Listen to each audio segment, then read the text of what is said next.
नमस्कार, स्वागत है आपका आपके सितारे में और मैं हूं आपके साथ प्रियंका। आज आचार्य जी बताएंगे कि घर में खंडित मूर्तियां रखने से कैसे होते हैं अपशकुन और साथ ही होता है नकारात्मक ऊर्जा का वास। और ये सब हम जानेंगे हमारे आज के महाउपाय में और साथ ही आपको बताएंगे आज का राशिफल। तो फिर देर किस बात की, शुरू करते हैं आपके सितारे। घर में ना रखें खंडित मूर्तियां। घर में होते हैं अपशकुन, नकारात्मक ऊर्जा का होगा वास।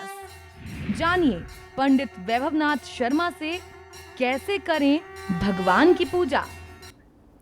आपके सितारे में आप अपनी हर परेशानी का हल प्राप्त कर सकते हैं और अपने सवाल भी पूछ सकते हैं। इस स्टूडियो में साथ देने के लिए मौजूद हैं विश्व विख्यात ज्योतिषाचार्य वास्तुशास्त्री पंडित वैभवनाथ शर्मा जी।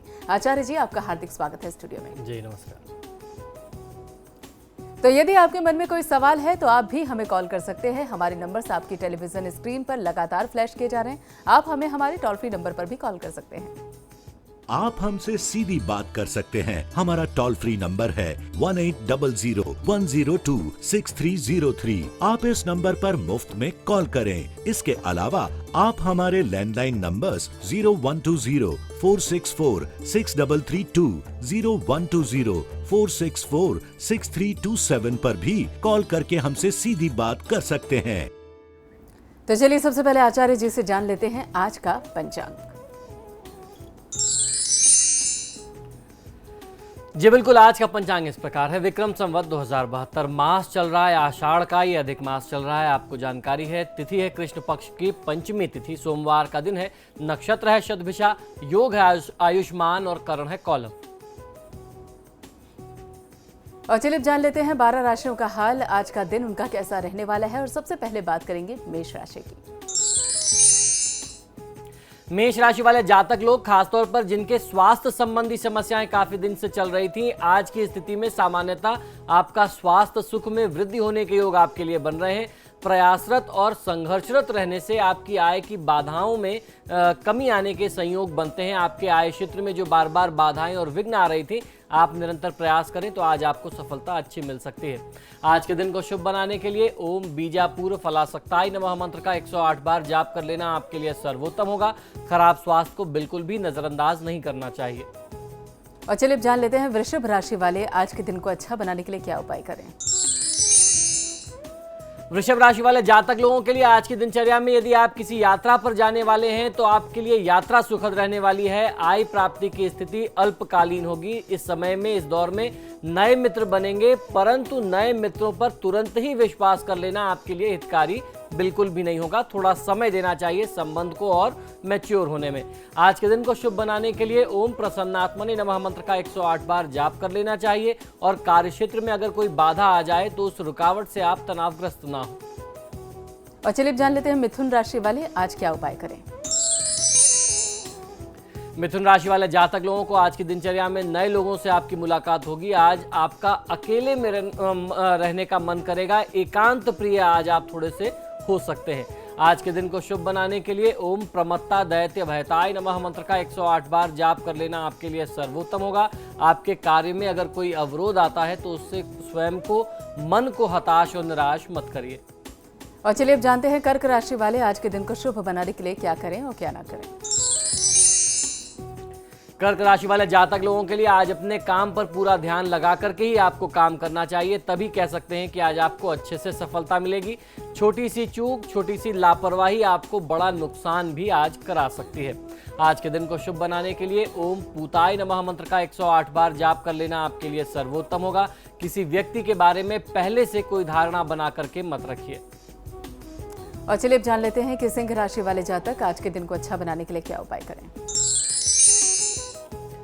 सिंह राशि वाले जातक लोगों के लिए आज की दिनचर्या में आपके और आपके पार्टनर के बीच में किसी प्रकार की गलतफहमी हो सकती है और ये पार्टनर आपके जीवन साथी भी हो सकते हैं और आपके व्यापारिक साथी भी, यानी बिजनेस पार्टनर भी हो सकते हैं। कोई व्यक्ति आज आपको सामाजिक सम्मान प्राप्त करा दे, ऐसे संयोग भी बन रहे हैं। किसी व्यक्ति के माध्यम से सामाजिक प्रतिष्ठा में वृद्धि हो, ये लक्षण आपके लिए बनते हैं। आज के दिन को शुभ बनाने के लिए ओम पाशांकुश धराय नमः मंत्र का 108 बार जाप कर लेना आपके लिए सर्वोत्तम होगा। रुपए पैसे के लेन देन में आपको सचेत रहना चाहिए। और चलिए जान लेते हैं कन्या राशि वाले आज क्या उपाय करें। कन्या राशि वाले जातक लोगों के लिए आज की दिनचर्या में आपका कोई करीबी आज आपको मेहनत करने के लिए प्रोत्साहित कर सकता है, प्रेरणा स्रोत बन सकता है, आपको प्रेरित कर सकता है। आपको उसकी बातें माननी चाहिए, उस पर विचार करना चाहिए और अगर आप उस तरीके से काम करेंगे तो सफलता अवश्य मिलेगी। आज के दिन को शुभ बनाने के लिए ओम पापहारणे नमः मंत्र का 108 बार जाप कर लेना आपके लिए सर्वोत्तम होगा। अपने मन की चंचलता को अगर इस दौरान आप नियंत्रित करते हैं तो आपको फायदा कहीं अधिक मिल सकता है। और साथ ही बाकी की राशियों का भी फल जानेंगे, लेकिन उससे पहले दर्शक भी हमारे साथ फोन लाइन पर जुड़ने लगे हैं। यहाँ पर सबसे पहले किरण हमारे साथ जुड़ गई हैं लखनऊ से। किरण, पूछिए आप क्या पूछना चाहती हैं आचार्य जी से, रखिए अपना सवाल। के बारे में पूछना चाहते हैं जी। उसकी जन्म तिथि है 12 अक्टूबर 1986। जी रात में 12:03 पे पैदा हुआ था लखनऊ में। जी। उसका भविष्य कैसा रहेगा? देखिए, राहु की महादशा में सूर्य की अंतर्दशा चल रही है, क्षमा करें, राहु की महादशा में शुक्र की अंतर्दशा चल रही है इस जातक के लिए।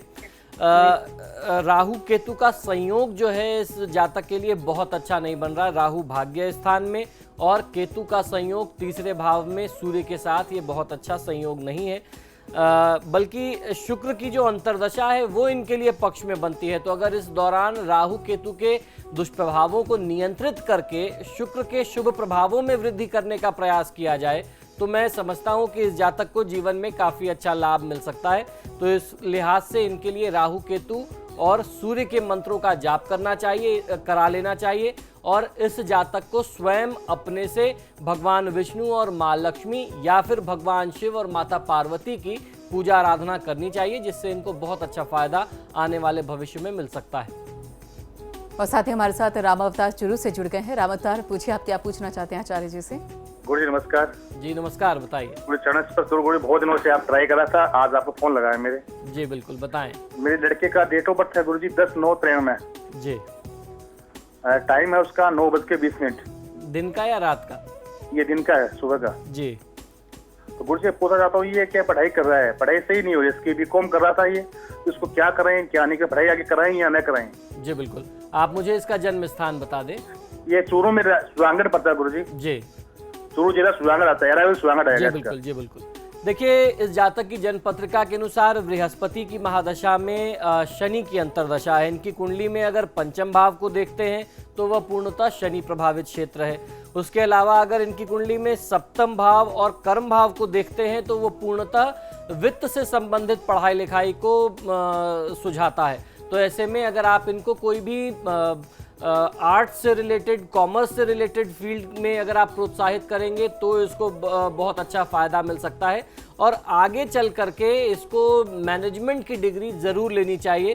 मैनेजमेंट की डिग्री जब ये ले लेगा तो वो कहीं ना कहीं से शनि से संबंधित भी होता है, क्योंकि मैनेजमेंट में काफ़ी हद तक ह्यूमन रिसोर्सेज जो है, एचआर जो है, वह शनि से प्रभावित क्षेत्र है, जहां आपको लोगों को मैनेज करना होता है। और शनिदेव जो हैं वह मजदूर वर्ग के, नौकरी पेशा लोगों के नेता का एक स्वरूप माना जाता है। तो ऐसे में अगर आप इनको इस तरीके से आगे प्रोत्साहित करें तो इस जातक को लाभ कहीं अधिक मिल सकता है। एक और कॉलर हैं जो कि हमारे साथ जुड़ गए हैं, ओम प्रकाश हमारे साथ जुड़े हैं। ओम प्रकाश, पूछिए क्या सवाल पूछना चाहते हैं आप आचार्य जी से। हाँ गुरुदेव, मेरे बच्चे का जन्म तारीख है 9 फरवरी 1989, सवेरे 9:35, स्थान दिल्ली है। जी। अभी हाल ही में उसने बीटेक किया कंप्यूटर साइंस से। जी बिल्कुल। ये जन्म समय जो है ये दिन का है या रात का? नहीं, सवेरे का है। जी। हेलो। जी बिल्कुल, आपकी बात मैंने सुन ली है। और इस जातक की जन्म पत्रिका के अनुसार बुध की महादशा में राहु की अंतर्दशा चल रही है। इनका कार्यक्षेत्र बहुत अच्छा हो सकता है। इस दौरान इनको थोड़ा सा क्रोध भी बहुत रहेगा, आपकी बात नहीं सुनने की स्थिति में भी रहेंगे, तो बड़े प्यार से, बड़ी सौम्यता से इनको समझाने की आवश्यकता है। इनको अगर छोटा सा उपाय शनि का करा दिया जाए तो मैं समझता हूं कि इनका करियर बहुत ही सुनहरा हो सकता है। इनके लिए सबसे पहला काम आपको ये करना है कि शनि के वैदिक मंत्रों का जाप करा करके शांति करा दीजिए, बस इसके अलावा कुछ नहीं करना है। इस जातक को आपको ये प्रेरणा देनी है कि नियमित रूप से भगवान गणेश की पूजा आराधना करें। गणेश चालीसा का पाठ करना, गणेश अथर्वशीर्ष का पाठ करना या फिर ओम गंग गणपतये नमः मंत्र का जाप स्वयं बच्चा खुद से अगर कर सकता है, इतना होनहार है, या फिर इसके अभिभावक इसके लिए, इसके बिहाफ पर करते हैं, तो इस बच्चे को बहुत अच्छा फायदा मिल सकता है। और साथ ही देहरादून से संजय हमारे साथ जुड़ गए हैं हमारे कॉलर। संजय, पूछिए आप क्या पूछना चाहते हैं आचार्य जी से।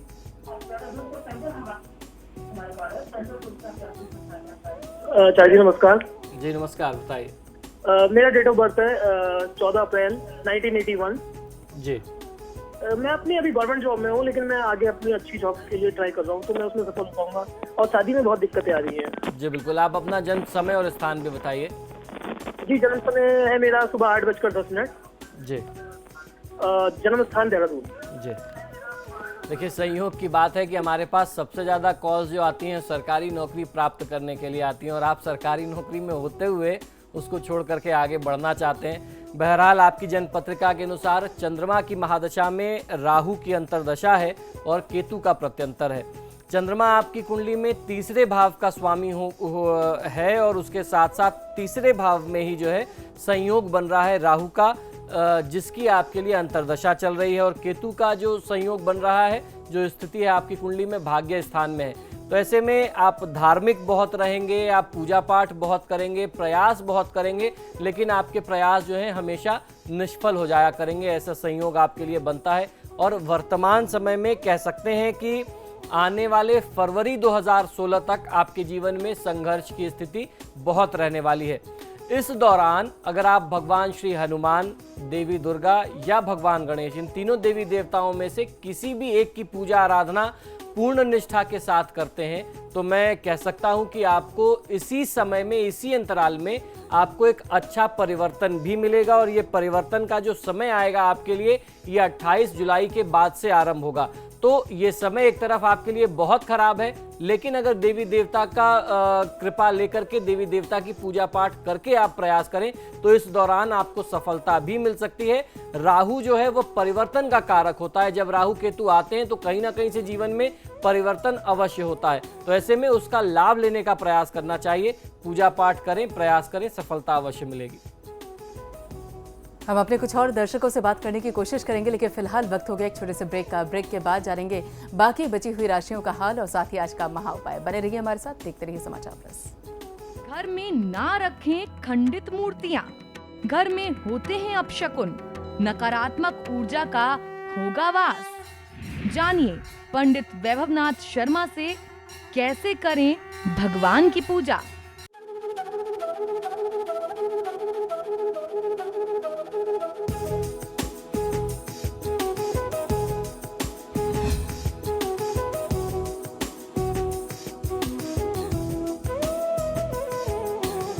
ब्रेक के बाद एक बार फिर से आप सभी लोगों का प्रोग्राम में स्वागत है। और चलिए अब जान लेते हैं बाकी बची हुई राशियों का हाल। तो बात करते हैं तुला राशि की, यानी कि तुला राशि वालों का आज दिन कैसा रहने वाला है। चलिए ये भी जान लेते हैं आचार्य जी से। तुला राशि वाले जातक लोगों को आज की दिनचर्या में अपनी वाणी पर थोड़ा नियंत्रण रखने की आवश्यकता है। आप जो कुछ भी बात किसी से करते हैं, कुछ भी अगर आप कहना चाहते हैं, अपनी भावनाएं व्यक्त करना चाहते हैं, या किसी बिजनेस डील के लिए आप बैठने वाले हैं, तो जब भी आप किसी से बात करें तो बहुत सोच समझ करके आज आपको बात करनी चाहिए। क्योंकि आज ऐसा हो सकता है कि आपकी बात से कोई व्यक्ति प्रभावित हो जाए, दुखी हो जाए, ऐसे संयोग बनते हैं। आपका मंतव्य ऐसा नहीं था, आप किसी को प्रभावित करना नहीं चाहते थे, लेकिन आपकी बात को दूसरी तरीके से लिया जा सकता है। तो थोड़ा सा सचेत रहना चाहिए। आज के दिन को शुभ बनाने के लिए ओम परस्मै नमः मंत्र का 108 बार जाप कर लेना आपके लिए सर्वोत्तम होगा। आज यात्रा करने से बचना चाहिए। और चलिए जान लेते हैं वृश्चिक राशि वाले जातक आज के दिन को अच्छा व्यतीत करने के लिए क्या उपाय करें और क्या ना करें। वृश्चिक राशि वाले जातक लोगों के लिए, खासतौर पर नौकरी पेशा लोगों के लिए आज बहुत अच्छी खुशखबरी का दिन हो सकता है। आज आपके उच्चाधिकारी, आपके बॉस आपको प्रमोशन देने के बारे में विचार कर सकते हैं, सोच सकते हैं, जिसकी मूल वजह आपका मेहनती स्वभाव ही है। आप जितनी मेहनत से, जितनी तल्लीनता से कार्य करते हैं, इससे प्रभावित होकर के आज आपके प्रति कुछ निर्णय लिया जा सकता है। आज के दिन को शुभ बनाने के लिए ओम निरंजनाय नमः मंत्र का 108 बार जाप कर लेना आपके लिए सर्वोत्तम होगा। कटु वचन बोलने से आज आपको बचना चाहिए।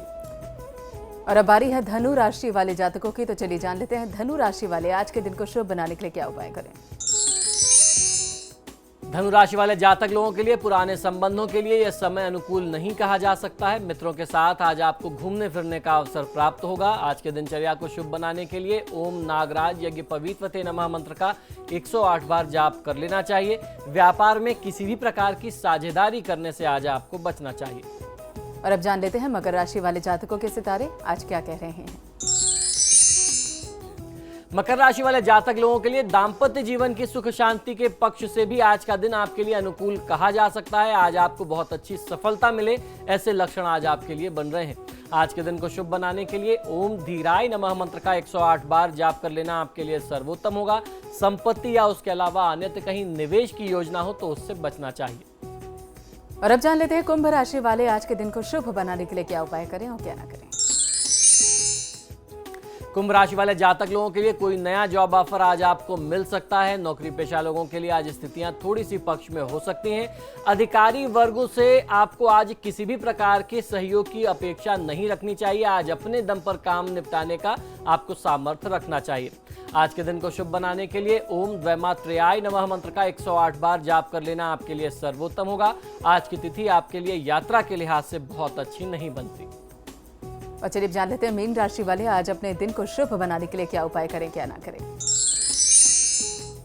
मीन राशि वाले जातक लोगों के लिए किसी बात को लेकर के आज आपको काफी गुस्सा, काफी क्रोध आ सकता है, जो आपके लिए बिल्कुल भी ठीक नहीं है। अपने गुस्से को आज आपको नियंत्रण में रखना चाहिए। आज जल्दीबाजी में कोई गलत कदम आप ना उठाएं, इस बात का आपको ध्यान रखना है। आज के दिन को शुभ बनाने के लिए ओम द्विजप्रियाय नमः मंत्र का 108 बार जाप कर लेना आपके लिए सर्वोत्तम होगा। शेयर बाजार में निवेश करने से आपको बचना चाहिए। तो ये था 12 राशियों का राशिफल। और चलिए आचार्य जी से जान लेते हैं आज का महाउपाय। जी बिल्कुल, आज के महाउपाय में हम लोग चर्चा करने वाले हैं कि किस प्रकार की मूर्तियां, देवी देवताओं की, भगवान की किस प्रकार की मूर्तियां आपको अपने पूजा घर में नहीं रखनी चाहिए और उससे क्या क्या दोष उत्पन्न हो सकते हैं। हमारे धर्मशास्त्रों के अनुसार कण कण में परमात्मा विद्यमान है, फिर भी भगवान की आराधना में हमारा ध्यान या मन पूरी तरीके से लगा रहे, इसके लिए मूर्तियों की पूजा की जाती है। मूर्तियों की पूजा करने का एक मूल कारण यह भी है कि जिससे हमारा मन उस आकृति में, उस देवता में तल्लीन हो सके। हम अज्ञानी, हम अमूर्ति स्वरूप भगवान को नहीं जानते पहचानते, तो हमको जोड़ने के लिए, एक स्थान देने के लिए, एक जुड़ाव महसूस करने के लिए हमारे ऋषि मुनियों ने देवी देवताओं को आकार दे दिया। उस आकार स्वरूप देवता को हम पूजते हैं। निराकार, अभी हम इतने योग्य नहीं हुए, इतने ज्ञानी नहीं हुए कि हम निराकार स्वरूप को पूजने लगे। हम जहां बैठ जाएं या जिस कंकड़ को उठा लें हम उसी में शंकर मान लें। तो इसलिए जड़मतियों के लिए, हम जैसे मूर्खों के लिए देवी देवताओं का एक स्वरूप बनाया गया। हमारे ऋषि मुनियों ने एक स्वरूप बनाया कि आप इनको पूजिए और उसमें प्राण प्रतिष्ठा करने लगे। और जब जिस भी मूर्ति में प्राण प्रतिष्ठा हो जाती है तो वहां देवता या देवी की साक्षात मौजूदगी हो जाती है, वहां पर वह ऊर्जा साक्षात रहने लगती है। मूर्तियों के पूजा के संबंध में एक बात सबसे ज्यादा ध्यान रखने योग्य है। वह बात यह है कि यदि कोई भी मूर्ति किसी भी प्रकार से खंडित हो जाए, खंडित होने से तात्पर्य यह है कि टूट जाए, उसका कोई भी अंश कहीं से अगर टूटा हुआ हो तो उसकी पूजा हमें तत्काल बंद कर देनी चाहिए। पूजा ऐसी मूर्तियों की कदापि नहीं करनी चाहिए। ईश्वर की भक्ति में भगवान की मूर्ति का अत्यधिक महात्म माना जाता है। प्रभु की मूर्ति देखते ही भक्त के मन में श्रद्धा और भक्ति के भाव स्वतः ही उत्पन्न हो जाते हैं। शास्त्रों के अनुसार भगवान की प्रतिमा, किसी भी देवी देवता की प्रतिमा पूर्ण होनी चाहिए। कहीं से भी अगर प्रतिमा खंडित हो जाए तो उस प्रतिमा को पूजा के योग्य नहीं माना जाता। चाहे वह प्रतिमा मिट्टी की हो या कितनी भी बहुमूल्य धातु की हो, उस प्रतिमा की फिर पूजा नहीं हो सकती। और जिस प्रतिमा की पूजा होती हो, अगर वह खंडित हो जाए और फिर उसके बाद आप उसको नियमित पूजते रहें, या फिर इस दोष से बचने के लिए कि आप खंडित मूर्ति की पूजा ना करें, उसको आप घर में उठा करके कहीं अगर रख भी देते हैं तो ये अपने आप में बहुत बड़ा दोष माना जाता है। खंडित मूर्ति की पूजा को अपशगुन माना गया है। प्रतिमा की पूजा करते समय भक्त का पूर्ण ध्यान भगवान और उनके स्वरूप की ओर ही होता है। ऐसे में यदि प्रतिमा खंडित होगी तो भक्त का सारा ध्यान उस मूर्ति के खंडित हिस्से पर भी चला जाएगा और वह पूजा में मन नहीं लगा सकेगा। जब पूजा में मन नहीं लगेगा तो व्यक्ति भगवान से ठीक से भक्ति नहीं कर पाएगा, संबंध स्थापित नहीं कर पाएगा और वह अपने आराध्य देव से धीरे धीरे दूर होता जाएगा। इसी बात को समझते हुए प्राचीन काल में ही ऋषि मुनियों ने खंडित मूर्ति की पूजा को अपशगुन बताते हुए उसकी पूजा निष्फल ठहराई है। और इसका एकमात्र उपाय, एकमात्र विधान ये है कि अगर आपके घर में कोई खंडित मूर्ति है तो उसे किसी भी धार्मिक मान्यता के, धार्मिक जो भी आपके आसपास कोई नदी है, सरोवर है, कुंड है, वहां ले जाकर के आपको तत्काल विसर्जित कर देना चाहिए, जल प्रवाहित कर देना चाहिए। और जितने दिनों आपने पूजा पाठ की है ज्ञानतावश, उसके प्रति आपको क्षमा याचना अवश्य करनी चाहिए। तो कहने का मतलब सीधा सा है कि अगर आप चाहते हैं कि आपकी पूजा सफल हो तो खंडित मूर्ति को अपने मंदिर में ना रखें। और लोकेश हमारे साथ, हमारे कॉलर जुड़ गए हैं। लोकेश, पूछिए आप क्या पूछना चाहते हैं आचार्य जी से। हेलो पंडित जी, नमस्कार। जी नमस्कार, बताइए। मेरा जन्म 5 जनवरी 2001 है जी। और सुबह 8:45 का समय। जी। मेरा सवाल बीकानेर ये जी। बीमार रहता हूँ और कैरियर के बारे में और पढ़ाई के बारे में बताइए। जी, जन्म का समय एक बार फिर से आप दोहरा दें। 5 जनवरी 2001। जी, जन्म का समय 8:45 सवेरे। जी जी, बिल्कुल। देखिए, आपने पढ़ाई से संबंधित प्रश्न किया। आपने कहा कि पढ़ाई में आपका मन नहीं लगता है। आपकी जन्म पत्रिका के अनुसार सूर्य की महादशा में चंद्रमा की अंतर्दशा और केतु का प्रत्यंतर है। आपकी कुंडली में कुछ ऐसे योग हैं जिसके बारे में आपको अपने अभिभावकों से चर्चा करनी चाहिए। अगर इस योग का निदान नहीं किया जाएगा तो आपका जीवन ऐसे लक्षण मिलते हैं कि काफ़ी संघर्षमय और असफलता से परिपूर्ण रहेगा। मैं आपको हताश नहीं कर रहा, मैं आपका मार्गदर्शन कर रहा हूँ। आपकी कुंडली में सूर्य जो है वह केतु के साथ बैठा हुआ है 12वें स्थान में। सूर्य और बुध दोनों पर राहु केतु ने ग्रहण योग बनाया हुआ है। और ज्योतिष शास्त्र में कहते हैं कि जिस भी जातक की कुंडली में अगर सूर्य प्रभावित हो जाए तो वो कितनी भी मेहनत कर ले, कितना भी संघर्ष कर ले, आत्मिक सुख और आत्मिक शांति जो है, संतुष्टि उसको प्राप्त नहीं हो पाती। तो ऐसे में सबसे पहला काम सूर्य बुध राहु केतु का जाप करा करके शांति करानी चाहिए। इस उपाय को करते ही आपका मन पढ़ाई में भी लगने लगेगा, अपने जीवन के प्रति आप थोड़ा सा गंभीर भी हो जाएंगे। इस दौरान आपको हनुमान चालीसा का पाठ भी अवश्य करते रहना चाहिए। तो लोकेश, आशा है कि आपकी समस्या का समाधान हो गया होगा। और आपके सितारे में आज के लिए बस इतना ही। पंडित जी, बहुत बहुत शुक्रिया कि आपने अपना समय हमें दिया। जी, धन्यवाद। तो फिलहाल आपके सितारे में इतना ही। खबरों के लिए आप देखते रहिए समाचार प्लस।